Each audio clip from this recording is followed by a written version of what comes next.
Nagmamalaki ang isang tao sa harapan ng Diyos kapag, ito marami to. Ito na, dito natin ngayon i-evaluate ang mga sarili natin. Paano tayo nagmamalaki kapag pinangunahan niya ang Diyos? The moment na pinangunahan mo ang Diyos, para bang sinasabi mo sa Panginoon, Lord, mas magaling ako sa iyo. Kayabangan niyo sa Panginoon. Pangalawa, gumagawa siya ng sarili niyang plano nang siya lang kahit walang konsulta sa Diyos. Kapatid, pwede ka magplano, pero siguraduhin mo nag-consult ka sa Diyos. Nagsabi ka, Panginoon, nagpaplano po ako, ito po yung plano ko, pero Lord, yung plano ko na to, pwede po bang sang-ayunan nyo o pakialaman mo? The moment kasi na nagplano ka, ng plano lang ng sayo lang, sigurado ho, sablay.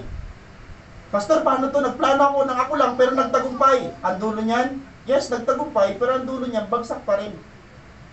Tama? Marami nagplano na para nagtagumpay, pero ang dulo, bumagsak pa rin. Kasi bakit po? Tandaan natin, pag hindi mo kinonsulta sa Diyos ang mga bagay-bagay, mananatili ho yan, hindi epektibo.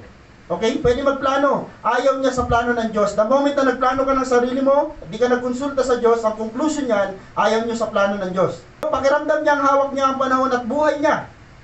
Yung mga tao kung may kayabangan sa sarili, pakiramdam niya, hawak niya ang kanyang buhay. Take note, hindi po. Hindi nga natin alam kung mamaya pagtulog natin o paghiwa-hiwalay natin. Hindi ko sinasabi kung may mangyari masama, pero hindi natin alam. Amen o? Lastly, sabi dito, pakiramdam niyang siya ang Diyos, kaya't wala siyang pakialam sa tunay na Diyos. Ang mahirap pag ikaw na ang Diyos ng sarili mo,